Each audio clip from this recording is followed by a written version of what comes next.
নমস্কাৰ এই মুহূৰ্তত আহি পৰিছে সন্ধিয়াৰ কেইবাটাও বিগ ব্ৰেকিং নিউজ। আজি হৈছে 21 জুন। ৰাজ্যত নতুনকৈ ৪৪,৩৫৪টা পৰিয়ালে লাভ কৰিলে চৰকাৰী ঘৰ। যদি আপুনি চৰকাৰী ঘৰ পোৱা নাই অতি শীঘ্ৰে তালিকাত চাওক। তালিকাত আপোনাৰ নাম আছে নেকি?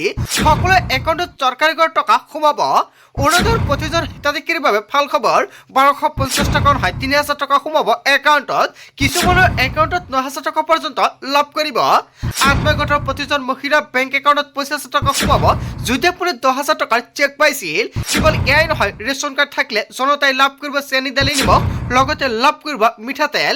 আজিয়ে কৰক এইকেইটা গুৰুত্বপূৰ্ণ কাম, নহ'লে নাপাব। লগতে কেইবাটাও ৰাজনৈতিক খবৰৰ লগতে অৰাজনৈতিক খবৰ যুগুত কৰা হৈছে। আজিৰ দিনটোত গোটেই অসম তথা ভাৰতৰ বিভিন্ন প্ৰান্তৰ পৰা যুগুত হৈছে কেইবাটাও ডাঙৰ খবৰ। এনেবোৰ খবৰ নিতৌ পাই থাকিবলৈ চেনেলটি ছাবস্ক্ৰাইব কৰি ভিডিঅ'ত এটা লাইক কৰিবলৈ নাপাহৰিব। আজিৰ আমাৰ প্ৰথম খুবেই গুৰুত্বপূৰ্ণ খবৰ হৈছে অসমবাসীৰ বাবে এটা ডাঙৰ খবৰ। PMAY চৰকাৰী ঘৰক লৈ মুখ্যমন্ত্ৰী ডক্টৰ হিমন্ত বিশ্ব শৰ্মাৰ ডাঙৰ ঘোষণা। ৰাজ্যত নতুনকৈ ৪৪,৩৫৪টা পৰিয়ালে লাভ কৰিব চৰকাৰী ঘৰ। ৰাজ্যত একেলগে অনুমোদন লাভ কৰিলে অবিশ্বাস্য ১৬,৮১০টা নতুন পকী গৃহ। দ্ৰুতগতিত চলিব চৰকাৰী ঘৰৰ নিৰ্মাণৰ কাম কাজ। যদি আপুনি চৰকাৰী ঘৰৰ বাবে আবেদন কৰিছে, চৰকাৰী ঘৰ পোৱা নাই নেকি, তেনে ক্ষেত্ৰত নতুনকৈ চৰকাৰী ঘৰ আবেদনৰ লগতে যিসকলে চৰকাৰী ঘৰৰ বাবে আবেদন কৰিছিল সেইসকলে হিতাধিকাৰীৰ একাউণ্টত চৰকাৰী ঘৰৰ প্ৰথম কিস্তি টকা ৰিলিজ কৰা হ'ব। পকী ঘৰ নিৰ্মাণৰ বাবে চৰকাৰে ইতিমধ্যে মুকলি দিছে ২২০.১২ কোটি টকাৰ বিশাল পুঁজি। আনহাতে অনুমোদনৰ বাবে এতিয়াও সাজু হৈ আছে আন এক তালিকা। যিসকলে চৰকাৰী ঘৰৰ বাবে জিঅ'ৰিং কৰিছিলে সেইসকল হিতাধিকাৰীৰ বাবে নতুন এখন তালিকা সাজু কৰি থৈ দিছে। যিকোনো মুহূৰ্ততে আপোনালোকৰ বেংক একাউণ্টত চৰকাৰী ঘৰৰ প্ৰথম কিস্তি টকা ৰিলিজ কৰিব যদি আপুনি চৰকাৰী ঘৰৰ বাবে জিঅ'টিকিং কৰিছে। কিয়নো জুলাই মাহত নতুন বাজেট মুকলি কৰা হ'ব। বাজেট মুকলি কৰাৰ পিছতে প্ৰতিগৰাকী হিতাধিকাৰীৰ একাউণ্টত চৰকাৰী ঘৰৰ টকা ৰিলিজ কৰি দিয়া হ'ব। ৭,৩৪৪টা পৰিয়ালৰ বাবে অনুমোদন হৈছে প্ৰধানমন্ত্ৰী পকী ঘৰ। পোনপটীয়াকৈ হিতাধিকাৰীৰ একাউণ্টলৈ যাব চৰকাৰী ঘৰ নিৰ্মাণ আঁচনিৰ ধনৰাশি। যদি আপুনি এতিয়ালৈকে চৰকাৰী ঘৰৰ বাবে আবেদন কৰিব পৰা নাই, অতি শীঘ্ৰে Aadhaar card, bank account, job card এইখিনি নথি পত্ৰ আপুনি সাজু কৰি ৰাখক। এইখিনি নথি পত্ৰৰ জৰিয়তে নতুনকৈ চৰকাৰী ঘৰৰ বাবে আপুনি কৰিব পাৰিব আবেদন। চৰকাৰী ঘৰৰ তালিকাত চাই লওক প্ৰথমতে আপোনাৰ নাম আছে নে নাই। যদি আপোনাৰ তালিকাত নাম নাই, তেনে ক্ষেত্ৰত নতুনকৈ চৰকাৰী ঘৰ আবেদন কৰিবলৈ আপুনি সাজু হওক। কিয়নো ১ আগষ্টৰ পৰা ৰাজ্যত নতুনকৈ লাখ লাখ হিতাধিকাৰীয়ে চৰকাৰী ঘৰৰ বাবে আবেদন কৰিব পাৰিব। আজিৰ ভিডিঅ' যিমান পাৰে সকলোৱে বেছি বেছিকৈ শ্বেয়াৰ কৰি দিব। তাৰ পিছত অসমবাসীৰ ৰাজত্ব আমাৰ পৰৱৰ্তী খুবেই গুৰুত্বপূৰ্ণ খবৰ, লগতে এটা ডাঙৰ খবৰ। আপোনাৰ পৰিয়ালত ৰেচন কাৰ্ড নাই নেকি? ৰাজ্যৰ লাখ লাখ পৰিয়ালে নতুনকৈ ৰেচন কাৰ্ড লাভ কৰিব। অহা ৫ বছৰত অসমত দৰিদ্ৰ ৩% হ্ৰাস কৰাৰ লক্ষ্য চৰকাৰৰ। আৰু অন্তোদয় আঁচনিৰ জৰিয়তে দৰিদ্ৰ নিৰ্মূলৰ প্ৰয়াস অসমৰ মুখ্যমন্ত্ৰী ডক্টৰ হিমন্ত বিশ্ব শৰ্মা চৰকাৰৰ।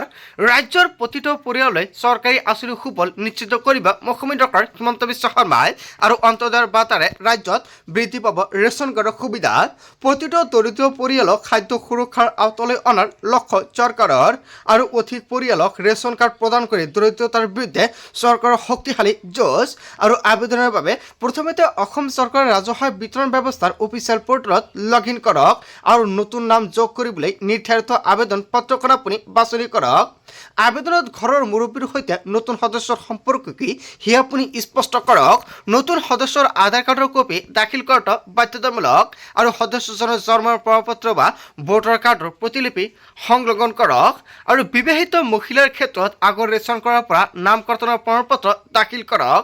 আবেদনৰ সৈতে পৰিয়ালৰ মূল ৰেচন কাৰ্ডৰ এখন ফটোকপি জমা দিয়ক।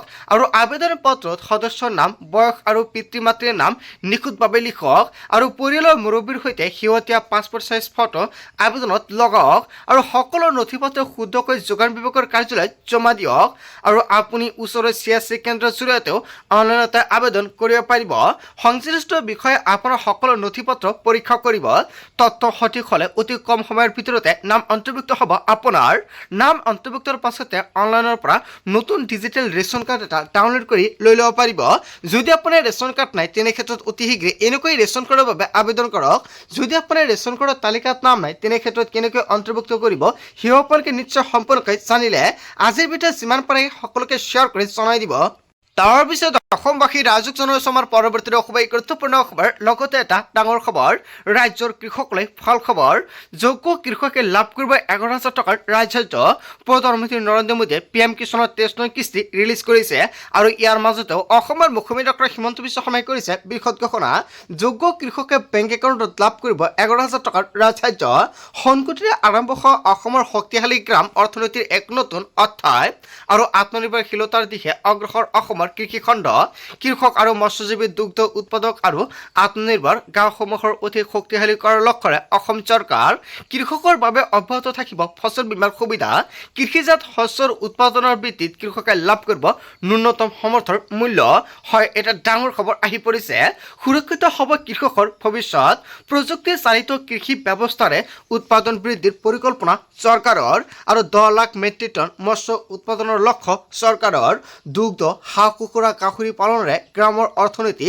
শক্তিশালী কৰাৰ পৰিকল্পনা চৰকাৰৰ সামাজিক মাধ্যমত মুখ্যমন্ত্ৰী ডক্টৰ হিমন্ত বিশ্ব শৰ্মাই শ্বেয়াৰ কৰিলে কৃষি খণ্ডৰ উন্নয়নৰ পৰিকল্পনাৰ কথা হয় এটা ডাঙৰ খবৰ আহি পৰিছে সকলোকে শ্বেয়াৰ কৰি জনাই দিয়ক আৰু অতি শীঘ্ৰে কৰক আবেদন কিয়নো 1 জুলাইৰ পৰা নতুনকৈ কেইবাটাও বাজেট মুকলি কৰা হ'ব আৰু তাৰ পিছতে 1 আগষ্টৰ পৰা সকলোকেইটা আঁচনিৰ টকা প্ৰদান কৰিব অসমৰ মুখ্যমন্ত্ৰী ডক্টৰ হিমন্ত বিশ্ব শৰ্মাই তাৰ পিছত অসমবাসী ৰাইজক জনাইছো আমাৰ পৰৱৰ্তী খুবেই গুৰুত্বপূৰ্ণ খবৰ লগতে এটা ডাঙৰ খবৰ ৰাজ্যৰ হাজাৰ হাজাৰ যুৱক যুৱতীৰ বাবে ভাল খবৰ আহি পৰিছে 2 লাখ চাকৰি দিয়া হ'ব যুৱক যুৱতীসকলক 2 লাখ চাকৰি দিবলৈ গঠন কৰা হ'ব টাস্ক ফৰ্চ মুখ্য সচিবৰ অধীনত গঠন কৰা হ'ব এই টাস্ক ফৰ্চ আৰু টাস্ক ফৰ্চে নিৰীক্ষণ কৰিব কেনেকৈ অহা 5 বছৰত 2 লাখ যুৱক যুৱতীক দিব চৰকাৰী চাকৰি যুৱক যুৱতীক দিয়াৰ প্ৰতিশ্ৰুতি সকলোকেইটা আখৰা আখৰে পালন কৰা হ'ব বুলি ঘোষণা কৰিছে কেবিনেটত অসমৰ মুখ্যমন্ত্ৰী ডক্টৰ হিমন্ত বিশ্ব শৰ্মাই হয় চৰকাৰী চাকৰি নোপোৱা প্ৰতিগৰাকী যুৱক যুৱতীৰ বাবে ভাল খবৰ আহি পৰিছে অতি শীঘ্ৰে মুকলি কৰা হ'ব